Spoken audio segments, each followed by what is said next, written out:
আসসালামু আলাইকুম রহমতুল্লাহি বারাকাতু। সত্যের সাথে সত্যের পথে চ্যানেলের পক্ষ থেকে তোমাদের সবাইকে স্বাগত। সুপ্রিয় শিক্ষার্থী বন্ধুরা, আজকে তোমাদের জন্য আমি নিয়ে আসছি ষষ্ঠ শ্রেণীর গণিত অ্যাসাইনমেন্ট ব্যাখ্যা সহ। আশা করি তোমরা সর্বোচ্চ নাম্বার পাবে ইনশাল্লাহ, এবং তোমাদের রোল নাম্বারটি সামনের দিকে চলে আসবে। তো তোমরা এই গণিত অ্যাসাইনমেন্টটি সম্পূর্ণ করতে তোমরা ভিডিওটি দেখতে থাকো। প্রশ্নে বলা আছে, দেখো ১ নং প্রশ্নে বলা আছে ১২, ১৫, ২০, ৩৫ চারটি সংখ্যাগুলো লসাগু নির্ণয় করো। এটি একদম ইজি। তারপরে ৫ অঙ্কের কোনো ক্ষুদ্রতম সংখ্যা উপরের সংখ্যাগুলো দ্বারা নিঃশেষে বিভাজ্য। ৪ অঙ্কের কোনো বৃহত্তম সংখ্যাকে উপরের সংখ্যাগুলো দিয়ে ভাগ করলে প্রত্যেকবার ভাগশেষ ১০ হবে। তো আমরা দেখি অঙ্কগুলি কিভাবে সমাধান করা হয়েছে এবং কিভাবে তোমরা সহজে বুঝতে পারবে। এটি আমি তোমাদেরকে এখনই বুঝিয়ে দিচ্ছি একদম সহজভাবে। ১ নং প্রশ্নের উত্তরে যে ক নাম্বারের অঙ্কটা করে দেওয়া আছে তোমরা দেখতে পাচ্ছ। দেওয়া আছে সংখ্যা ৪টি ১২, ১৫, ২০, ৩৫ এর লসাগু। ১২, ১৫, ২০ এর মধ্যে প্রথমে ২ দিয়ে আমরা লসাগু করেছি। ২ দিয়ে করার পরে এই যে ৬ দুগুণে ১২, তারপরে ১৫ ১৫, ১০ দুগুণে ২০, ৩৫ ৩৫, এভাবে আমরা সবগুলোকে লসাগু করেছি। তারপরে আবার ২ দিয়ে যায়, তাহলে ৩ দুগুণে ৬, তারপরে ১৫ ১৫, ৫ দুগুণে ১০, তারপর ৩৫ ৩৫ বসিয়ে দিয়েছি। তারপরে দেখো তোমরা ৩ দিয়ে যায়, ৩ ওকে ৩, ৩ ৫ ১৫, তারপরে ৫-এর ৫, তারপর ৩৫ ৩৫, তারপরে দেখো ৫ দিয়ে যায়, তারপরে ৫ দিয়ে যাওয়ার পরে সর্বশেষ ১ ১, তারপরে ৫ ৭ ৩৫।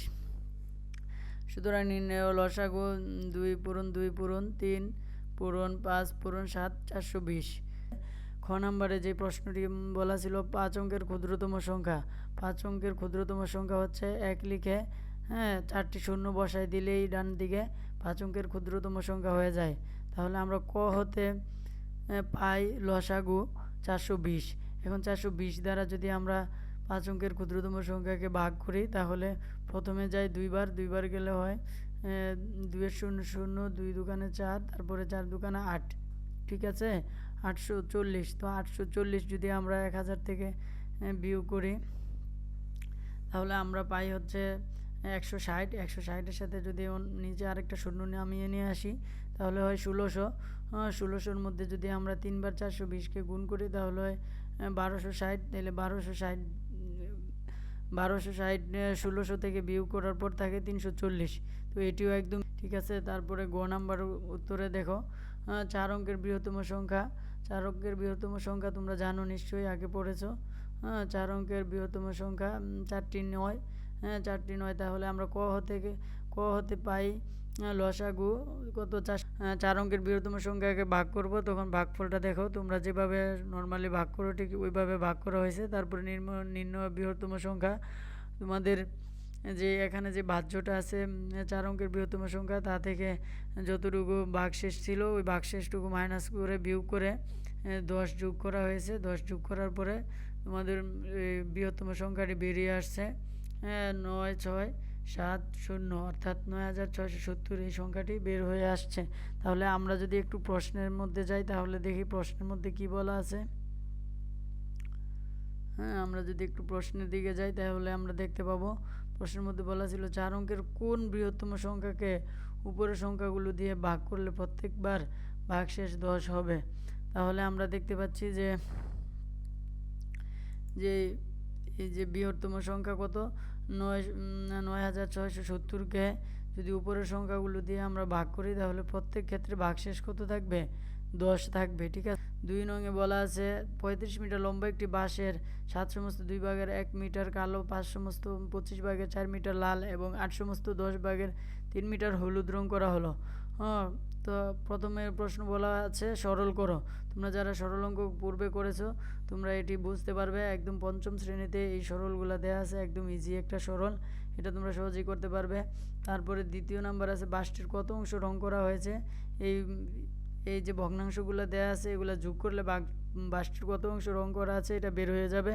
তারপর বাঁশটির কত অংশ রং করা বাকি রইল, তাহলে এই ৩৫ থেকে যত অংশ রং করা হয়েছে ওই তত অংশ মাইনাস করে দিলে, বিয়োগ করে দিলে কত অংশ বাকি আছে সেটাও বের হয়ে যাবে। সমস্তকে ভেঙে নিচ্ছি, ৭ দুগুণে ১৪, ১৪ একে ১৫, ২ ভাগের ১৫ ভাগের ২, তারপরে এখানে আছে 4/7, এখানে আছে 7/8। তাহলে আমরা যদি এই প্রথমে গুণের কাজটা করি, এর কাজটা করি, তাহলে উপরের 7 আর নিচের 7 কাটা যায়। তারপরে 8 দিয়ে 4 দিয়ে 8কে কাটলে হয় 2। তাহলে এখানে আছে 1/2 আর এখানে আছে 15/2। তাহলে এটাকে যদি আমরা লসাগু করি তাহলে হয় হর দ্বারা ভাগ লব দ্বারা গুণ করে 15 মাইনাস 1/2। তারপরে দেখে 14কে আমরা 2 দ্বারা কাটলে থাকে 7। ঠিক আছে, তাহলে সুতরাং নির্ণয় সরলীকৃত মান 7। তোমরা যদি বুঝতে না পারো, গণিতগুলো যদি বুঝতে কোনো সমস্যা হয়, তাহলে তোমরা আমার এই ভিডিওর নিচে কমেন্টস করেছি, সেভাবে সরলের নিয়মে সরল করব। সরল করার পরে যে সংখ্যাটি বের হয়ে আসবে ওই সংখ্যাটি বাসটিতে মোট রং করা হয়েছে। তাহলে আমরা সরল সিস্টেমে যদি করি তাহলে প্রথমে লসাগু করছি, এই সংখ্যাগুলোর লসাগু 50। 50, তারপরে হর দ্বারা ভাগ লব দ্বারা গুণ করে হয়েছে 375। তারপরে হচ্ছে 258, তারপরে 415। আচ্ছা ঠিক আছে, তারপরে হচ্ছে 1048। এই সংখ্যাগুলো যোগ করলে 1048 হয়। তাহলে 50/1048। তাহলে 50কে আর 1048কে যদি আমরা কাটাকাটি করি তাহলে হয় 524/25। ঠিক আছে, তাহলে এখানে বাসটিতে মোট রং করা হয়েছে 524/25 অংশ। ঠিক আছে, তাহলে আমরা 3 নম্বর অঙ্কতে চলে যাই। 3 নম্বর গতে দেওয়া আছে বাসটির মোট দৈর্ঘ্য 35 মিটার। এটি অঙ্কের প্রথমেই শুরুতে দেওয়া ছিল বাসটির দৈর্ঘ্য 35 মিটার। তাহলে আমরা খ হতে পাই বাসটি মোট রং করা হয়েছিল 524/25 অংশ। ঠিক আছে, সুতরাং রং করতে বাকি রইল 35 মাইনাস 524/25 অংশ। এটাকে আমরা যদি লসাগু করি, 35-এর নিচে মনে মনে আমাদের 1 আছে, যার কারণে লসাগু করার কারণে এখানে 875 হয়েছে। হর দ্বারা বা লব দ্বারা গুণ করার পরে এই সংখ্যাটি হয়েছে। তখন আমরা 875 থেকে 524 যদি মাইনাস করে দিই তাহলে থাকে 351। 25/351। আর এটাকে সমস্ততে নেওয়ার জন্য এটাকে যদি ভাঙা হয়, ভাগ করা হয়, তাহলে থাকে 14/25 অংশ। সুতরাং রং করিতে বাকি রইল 14/25 অংশ। প্রশ্ন নম্বর 3 নম্বর বলা আছে দুইটি কম্পিউটারের দামের অনুপাত 3:2। প্রথমটির দাম 55,000 টাকা হলে ক উদ্দীপকের অনুপাতটিকে ব্যস্ত অনুপাতে রূপান্তর দাম কত? তারপর দ্বিতীয় কম্পিউটারের দাম 2,000 টাকা বেশি হলে কম্পিউটার দুইটির দামের অনুপাতটি কত? ক নম্বরে দেওয়া আছে দুইটি কম্পিউটারের দামের অনুপাত 3:2। আমরা জানি, দেখো পূর্ব রাশিকে উত্তর রাশি এবং উত্তর রাশিকে পূর্ব রাশি ধরে নিলে যে অনুপাত পাওয়া যায় তাকে ব্যস্ত অনুপাত বলে। এখানে পূর্ব রাশি 3, উত্তর রাশি 2, সুতরাং ব্যস্ত অনুপাত হবে 2:3। আশা করি বন্ধুরা তোমরা অবশ্যই বুঝতে পেরেছো। তারপরে যদি না বুঝতে পারো তোমরা কমেন্টস করে জানাবে। আছে ধরি দ্বিতীয় কম্পিউটার এর দাম ক টাকা। এটাকে বন্ধুরা আমরা সহজে বোঝার জন্য এটাকে ক ধরে নিয়েছি। আচ্ছা, প্রশ্ন মতে এখানে প্রথম কম্পিউটারটার দাম হচ্ছে 55,000 টাকা। তাহলে এটার সাথে দ্বিতীয় কম্পিউটারটার যেহেতু দাম দেওয়া নাই, আমরা যেটা ধরে নিছি এটা ভাগ হবে, অর্থাৎ এটাকে ইস্টু করা হয়েছে। 55,000 ইস্টু ক সমান সমান 3:2। ঠিক আছে, প্রথম কম্পিউটারের যে ইয়েটা ছিল, অনুপাত দেওয়া ছিল, সেটা এটার পাশাপাশি উঠে গেছে। তো বন্ধুরা তারপরে আমরা কী করছি, এটাকে সমীকরণে নিয়ে আসছি। বা 55 সাথে এটা ভাগ হয়েছে, ক নিচে চলে গেছে এবং 55 উপরে রয়ে গেছে, আর এদিকে হচ্ছে 3 উপরে 2 নিচে চলে গেছে। ঠিক আছে, এখন বন্ধুরা কোনাগুনি যদি আমরা গুণ করে দিই তাহলে 3 ক সমান সমান 55,000 ইন্টু 2। ঠিক আছে, তারপরে বা ক সমান সমান 3 যদি নিচে চলে যায় 55,000 উপরে চলে যাবে এবং পূরণ 2 হবে। তাহলে হবে এটাকে যদি 55,000 দিয়ে আমরা গুণ করি 2-এর সাথে তাহলে হয় 1,10,000 টাকা। তো এখানে আবার যদি 3 দিয়ে আমরা এটাকে এই সংখ্যাটাকে ভাগ করি তাহলে আসে 36,666.67 টাকা। সুতরাং নির্ণীয় দ্বিতীয় কম্পিউটারটির দাম 36,666.67 টাকা। দ্বিতীয় কম্পিউটারের দাম 2,000 টাকা বেশি হলে কম্পিউটার দুইটির দামের অনুপাত কত?